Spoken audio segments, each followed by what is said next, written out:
All right, I believe we are live here on YouTube. Let me just go ahead and, for anybody who's watching this on YouTube, I'm going to go ahead and put a link to the Zoom here so you can join the audience if you would like to do that. It's going to be right in the chat. Be the first comment. Let me see if I can pin this. I can. Let's do here. Showing up on my top left, Nick. We are live here. Cool.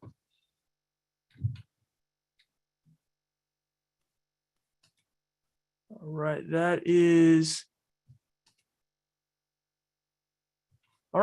pinned here. Perfect. Last week we had a few technical difficulties, so I appreciate it. I think we got those fixed here, and I think we're going to be good to go.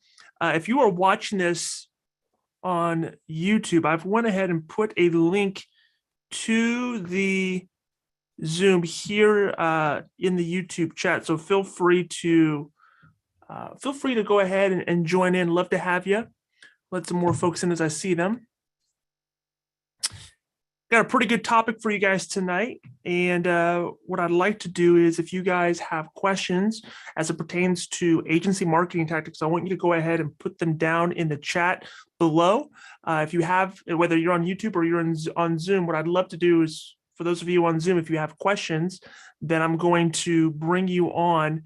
I'd love to bring you on so we can have more of a discussion and we can make this a little bit more of a back and forth and really make sure that we answer those questions. So make sure you put those down now. The way that I'm going to operate this is I'm going to kind of go into a little bit of an agenda where I just kind of give somewhat of my perspective, my point of view, and then we'll do an AMA after that. Just ask me anything, and we'll go through your questions live. So I appreciate everybody for being here. I want to start off with something that is pretty important to me, something that I love to spend a lot of time around. Obviously, if you know me, and that is just marketing in general. Marketing is much more of a rabbit hole for me, and it's something that I enjoy. It's what I spend all my free time and all my professional time really diving into. And there's a lot of things as it pertains to agency marketing that I've noticed, and my perspective and opinions have changed over the years. And so I'll kind of let you know how those things have sort of evolved and how I think agencies should think about marketing and tactical marketing. What I see happen a lot is I think marketing and sales, they need to be thought of sort of like a numerator and a denominator at the same fraction. What happens a lot of times is agencies will go and they'll hire sales producers, and they'll say, okay, sales producer, your job is to go and to drive, to hunt to kill what you hunt and hunt what you kill, so to speak, eat what you hunt. And producers are then going out and they're blasting their friends and family. They're hitting up every Facebook group. They're doing all the things that to try to drum up business. And I think that what happens is marketing sort of gets put on the shelf, agency marketing, and they become very siloed. And what I'm proposing and what I believe needs to happen is that marketing and sales need to almost live in the same ecosystem. They need to be almost one department. And it's my opinion that agency owners, people who own the agency and are principals, they should really be focusing their efforts and their attention on just a couple things as it pertains to marketing. They need to be focusing on demand, and we'll break down what demand is. They need to be focusing on brand, and they should be focusing on sales leadership. You'll see a trend of the larger agencies where principals aren't necessarily doing a lot of the producing. They're not writing business. You talk to agency owners and they'll say, well, I don't know they'll ever get out of sales. I don't know they'll ever stop writing business. And that's fine. But you'll notice that the larger agencies, those that are north of $1 million in revenue, they're not spending their time producing policies. They have people do that for them. They have a team of producers who are writing the business. And so when you tell yourself that you want to grow and you want to be north of $1 million in revenue or $2 million in revenue or so forth and so on, then you should probably reevaluate that stance of, I want to write the business. And that's not to say that sales producers and producers can't write business. I'm not saying that. I'm sure that happens. There's exceptions to every rule, but what we see as the trend of the larger agencies, producers and agency principals, they have that buffer between them. And that's because when you're running an agency shop that is that large, you're going to be tasked with doing a lot of other things. And so producing kind of gets put on the back burner, and you need to move more into a sales leadership role. But I'm suggesting that agency owners should probably start to think about this long before they get to $1 million in revenue. This needs to be a practice that they start to put into place now. You need to have sales producers. And so agency owners need to focus on demand, brand, and sales leadership, recruiting producers, training producers, putting processes in place that help producers win when they're selling. And what I see a lot of agents do, and this is a mistake that I see a lot of agencies do, you'll go on any Facebook group for insurance and you'll see this. People will ask about a particular marketing method. I saw one where it was, hey, should I put my logo on a golf scorecard and sponsor a hole at a golf tournament? And the responses from the majority of people were, no, you shouldn't do that. It's a waste of money. And I don't know if it is or it isn't. But what I see happening with a lot of agency owners, and this is the mistake of marketing in 2022, is you can't do this. They want to tie everything to a one-to-one attribution. This activity led to this lead, led to this sale. And how many leads and sales did we get per this activity? I'm not saying you shouldn't know those as a metric.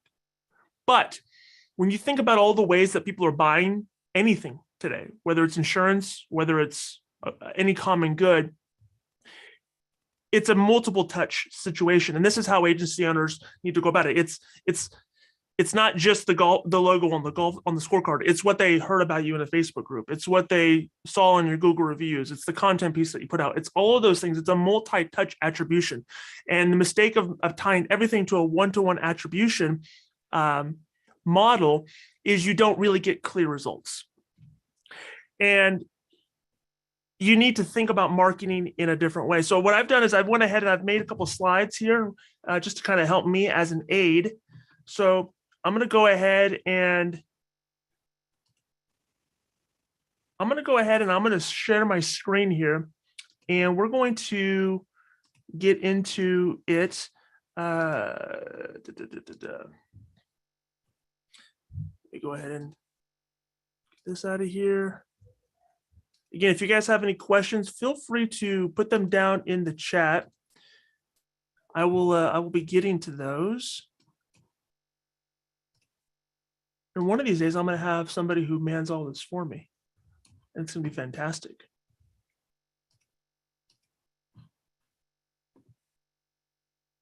Share screen, all these buttons everywhere. Okay. So hopefully you guys can all see my screen. Michael Overstreet, can you give me a thumbs up if you can see my screen?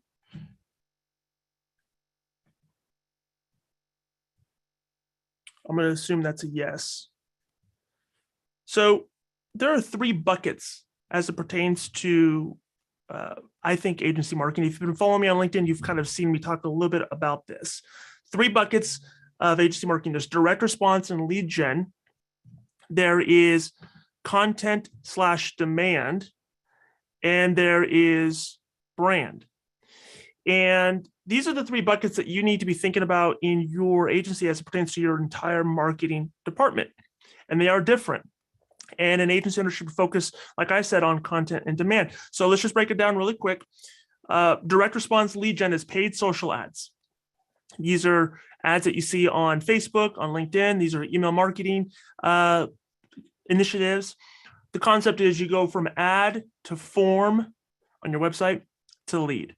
And for these types of leads, you can generate a pretty high volume depending on what you're doing, but sometimes the quality is a little bit lower traditionally. Then you have content/demand, and these could be YouTube videos, podcasts. So like a podcast in your local neighborhood, best thing, the Mesa podcast, right? You're getting people aware, new to Mesa. These can be blog articles. This is traditionally a value, an asset. So we're putting on this podcast to bring on local people and to talk with them and to share value, to build awareness, to then become a lead. And with these, depending on how you structure it, you can get a pretty decent volume of leads when you do this consistently and over time, and the quality can be pretty high. And then you have brand. Brand is things such as websites or events or a digital billboard asset, things that are out there to create brand lift. It could be an educational piece. It could be just a video that you put as a rotating ad on any social platform that's only talking about the brand, the value proposition.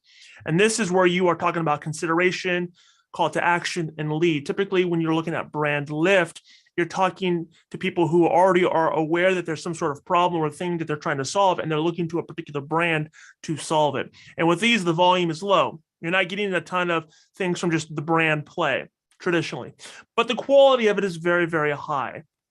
And so you want to, as an agency owner, you want to live here and you want to live in the demand. And the reason why you're, you know what, I should probably, we went here. Sorry about that. So we have content demand, kind of break down what that is. I'm on two different computers. And then we have brand. And the reason why your leads are crap and the reason why you're not seeing a high quality of leads and quantity of leads come through is because you are doing everything yourself. And it's my opinion that you should hire professionals for the lead gen aspect of things. Marketing is such a rabbit hole. It's such a, it's complicated. In some aspects, marketing with lead gen platforms like Facebook and other things, they could be made really, really simple. However, it could also be really, really, really tough. It can also be really, really tough if you don't know what you're doing. The platforms make it really enticing to want to advertise, and it's a pay-to-play framework. You should hire professionals to do this. You shouldn't be doing this yourself. You should hire people who know what they're doing, who know the ad networks very intimately. They know the data sources, they know how to make these things work. And then you should be living in the brand side of things. You should be living in the demand side of things. So while you have a marketing agency whose sole responsibility is to drive leads to the agency from an inbound standpoint, with ads on Facebook, on LinkedIn, through your email channels, through all the different ad networks, you should be focusing on a content strategy that's going to educate your audience. That's going to make them more aware of the problems that they have and that you are the one to solve that for them. And this takes consistency. And a lot of times, going back to that one-to-one attribution model, agents will say, well, how do I get them to want to buy insurance from me? The first thing that you need to do is they need to become more aware of you as the expert, and they will self-source the solution a lot of times. By you making yourself available and by you being consistent, that's going to be how you create more of a buzz and more of a demand for you in your local community. But that only happens when you do it on a regular basis and when you provide value first. If you create a podcast where the sole intention is to get people to become insurance leads, people will see right through that and they're not going to trust you. You have to bring as much value to the marketplace as humanly possible to your audience. And when that happens, then you start to see positive results. Then what happens with the lead gen aspect of what you're doing and the brand aspect of what you're doing, those three things, those buckets get filled. And then the quality of leads that you start to see come through into your sales department become a lot better quality. The rule of thumb previously for just direct response lead gen ads was 15 to 20% on a close ratio. Well, that can get very expensive when you're competing in the most competitive, most expensive marketplace there is, and that is insurance for a niche. So when you marry these three things together, lead gen to retarget and to bring people through the funnel and to attract new people, and then your brand and your content strategy are on point, and you're spending your time bringing value to your community and bringing value to your audience, that is where you can see those things play out. Let's see here. So, I mean, there's a couple different professionals that I would recommend. This isn't anything that we do, but I would recommend 2 professional outlets for you. And we'll talk a little bit more about what your expectations should be. We've done other content pieces on this, but I just want as a refresher, you should take a look at either Advisory Evolved or Quotely. Both of them specialize in the insurance space. I would say that maybe what they specialize in or what they go after and how they do things might be a little bit different, but these are the companies that can handle your lead gen aspect of things. And you should probably be budgeting in your mind to do this. You should probably be budgeting anywhere between $2,000 and $3,000 a month, which includes management and ad spend, to start to drive leads to you. And if you think about that as an investment, $24,000 to $36,000 a year, because you want to give yourself at least a year to see the most amount of ROI, then that's a lot cheaper than hiring somebody on your team to go out and try to self-source leads, or to try to make your producers spend their time trying to self-source their own leads and try to go eat what they kill, when you can have somebody come in and do it for you. And then you guys are just spending your time training sales producers to close leads, to work relationships, and to optimize for sales conversion. That's where you can see a lot of really cool things happening. So I would recommend taking a look at these two companies. Whatever you do though, from a mind, because here's what I see happen quite a bit. People will sign up for services like this, and then they'll get mad 2 weeks into it when they haven't written $500,000 in premium. And they'll say, this doesn't work, I quit. You shouldn't think about things like that. You should be thinking about things in at least a year span. You should give yourself a year of doing this and dedicate yourself. No matter what, we are committing ourselves to 1 year of this process, because the longer you do it, the better the leads are going to be, and the more optimized and cheaper the leads can get over time. And you can actually see a higher quantity of these leads come through. So dedicate yourself a year to it. Dedicate at least $24,000 to $36,000 a year to that. Again, don't think about it as just a hard cost. If you're doing things the right way and you're tying your brand and your content and you're creating demand, all of it together, you should see a lift of all of these efforts, and you should start to close more of this business. And if their average retention on a client is 5 years, think about the lifetime value more so compared to just the cost to acquire the customer.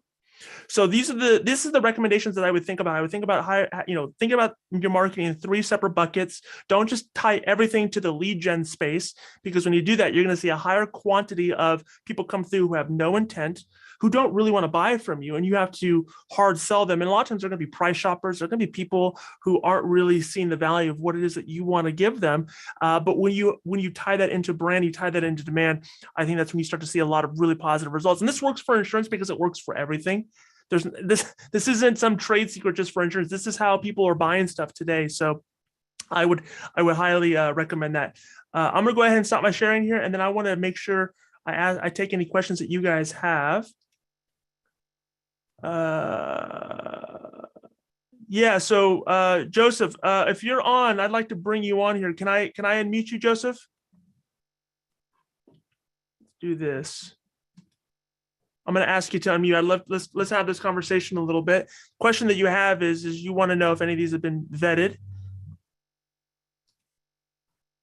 I'm going to give you 3 seconds, and if you don't pop on, I'll just start answering the question. But again, if you're watching this, make sure you ask your questions here in the chat. I'd love to bring you on if possible.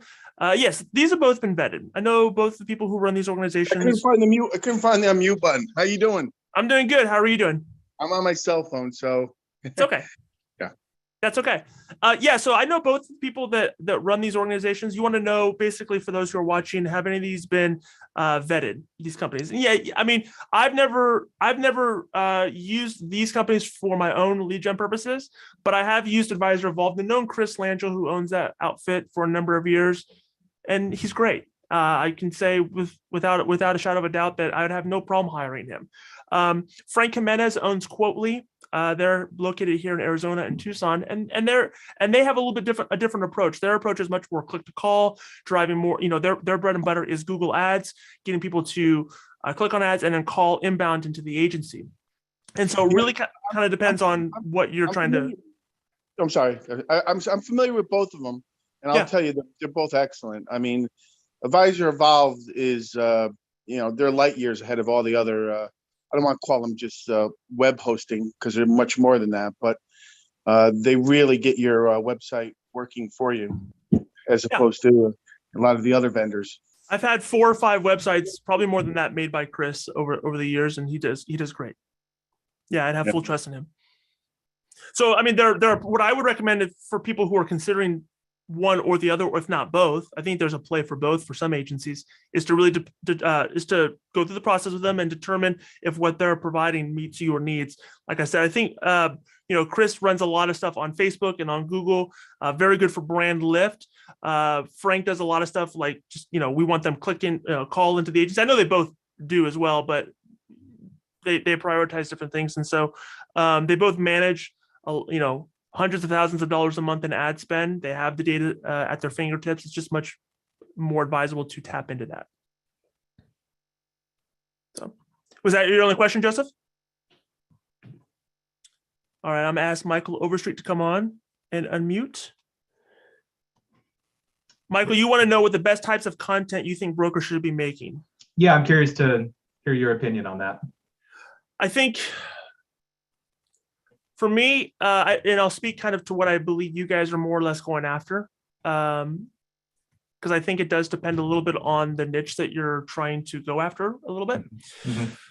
But I think that when it comes to, say, personal, we'll just use personal lines as a thing. I think what you guys are doing, I think you guys are doing a really good job. And I see that what you guys are making, and you guys are doing, from my perspective, it's a lot of audience hacking. It's bringing on experts from different things. Mm-hmm. And you're trying to tap into those audiences by leveraging the networks and the platforms of other people.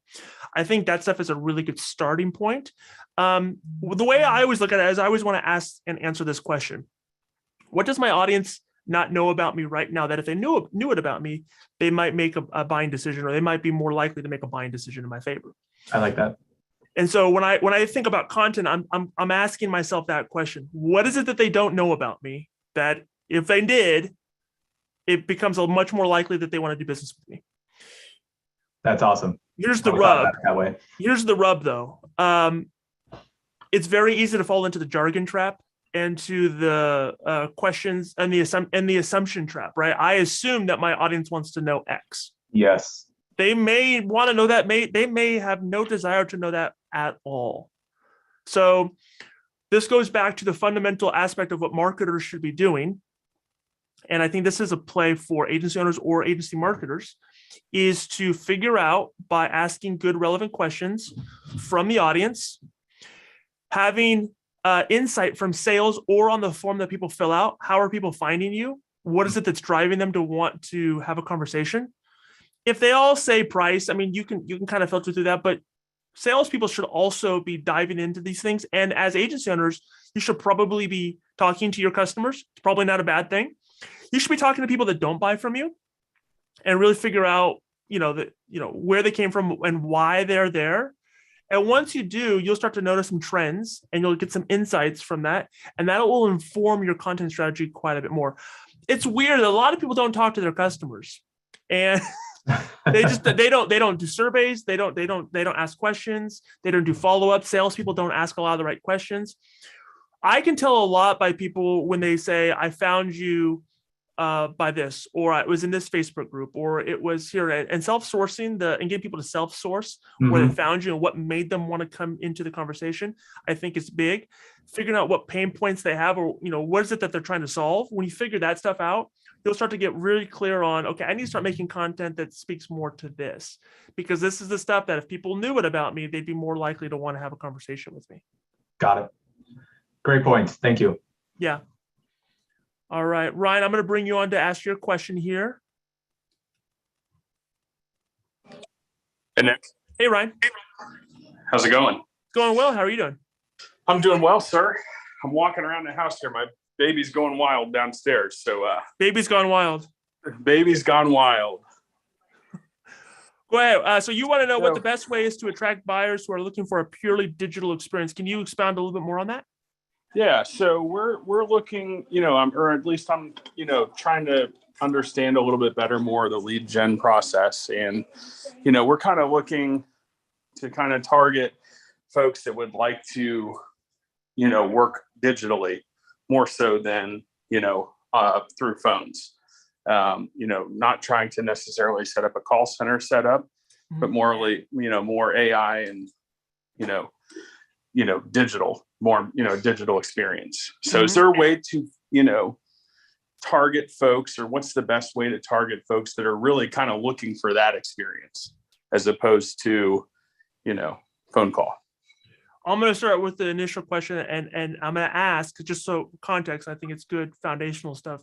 Is there a particular reason why that's the customer you want to go after? Because we're trying to, we're making it a lot simpler to purchase insurance through the website. And it just seems a little bit more efficient these days with all the machine learning and, different technology that you can put, in front of these folks. Is your goal to try to offer a similar experience that they might get from like a direct-to-consumer outfit? Similar, but we're also independent. So yes, we're kind of aggregating carriers that would like to have a more digital experience. and kind of offering products, that way. Okay. And this is, give me a little bit more context on personal lines, commercial lines. This would be all homeowners in the state of Florida. Okay. Predominantly to start out. Yeah. So what I know about Florida is that people don't have the most favorable experience or perception about insurance in general. Is that a fair assumption? That's correct. They hate it. They hate it. They hate it. Yep. So yep. you know what your pain points are then. That's right. People hate insurance. And That's I'm right. guessing they hate insurance for a couple of reasons. And I'm not a Florida agent, but just from the hubbub that I hear, they hate it because it's so darn expensive. It's so darn hard to get. And the carrier that they were with last year pulled out of the state.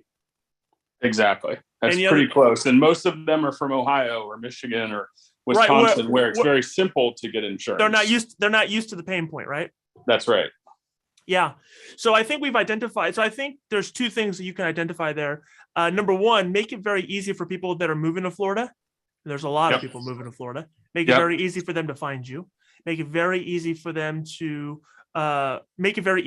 see you when they're searching for insurance.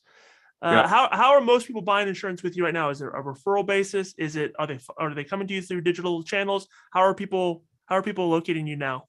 So right now it's all purely based off referrals, from current existing customers or referral sources. But we're looking to, and we've kind of touched on it briefly off record, but we're looking to set up, distribution through digital channels. So gotcha. So here's what I think about when it comes to a lot of referrals. Referrals happen when people are already looking.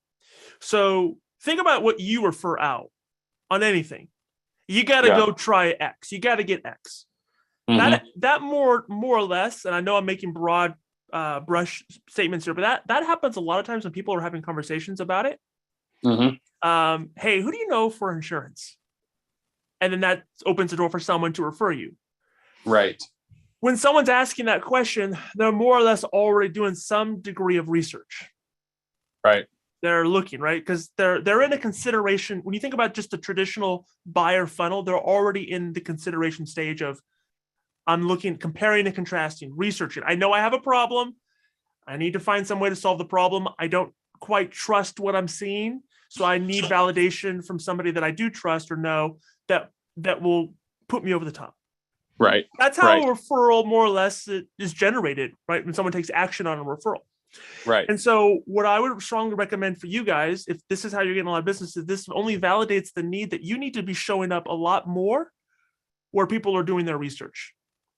Right. And so what I would do if I were in your situation is I would create demand or content around and try to create and capture demand from people who are moving into Florida.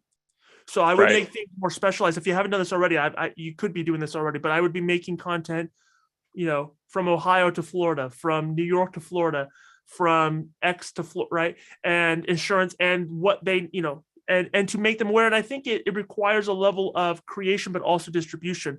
So you want to capture that when people are researching now.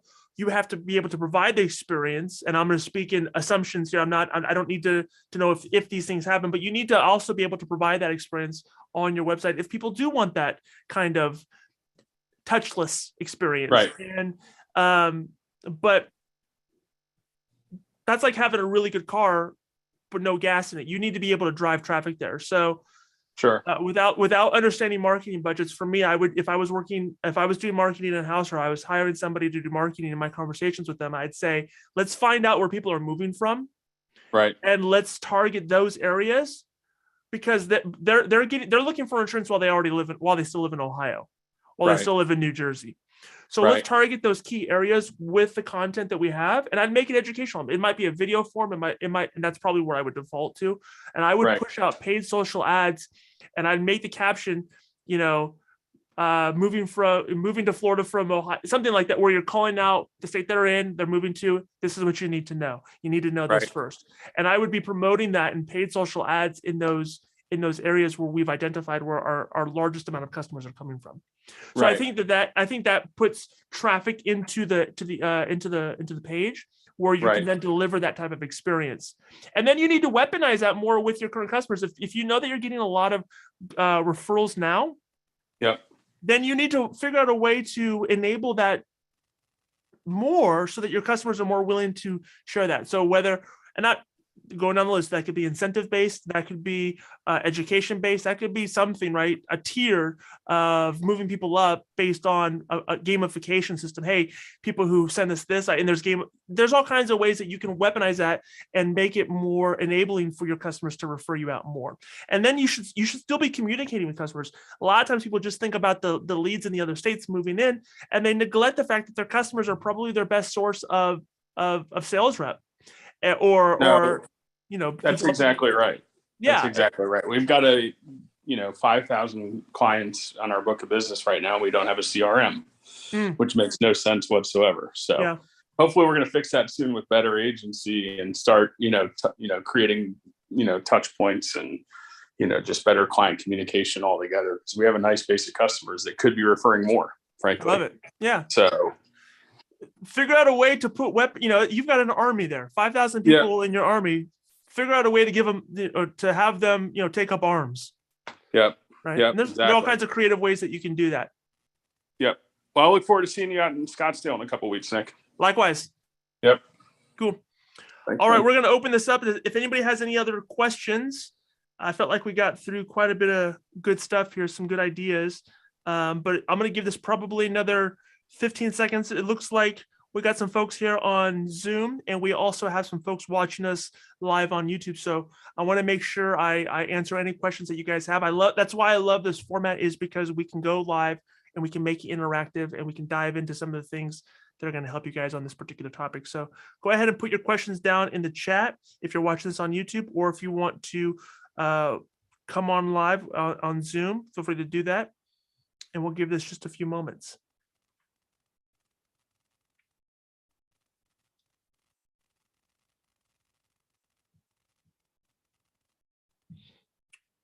Right on. I'm not seeing anybody else stop me here. So I'm going to go and wrap this up. If you've stayed on this long, I appreciate you for watching this on replay. Then I would encourage you, please make sure if you're not, subscribe to the channel, like the video. And then also, if you have questions on the replay, hey, I'm thinking about this, or can you give me a little bit more context on Y or X that you mentioned? Go ahead and comment down below, and I will answer those. So whether you're watching this live or on replay, I want to make sure that this is a resource for you. And then make sure you're tuned in every single Wednesday, 4 p.m. Pacific time. Share this in any Facebook groups. We'd love to get 50, 100 people on this call and just go through a lot of collaborative discussion. So we got to start somewhere. We appreciate you guys for tuning in, and we'll see you guys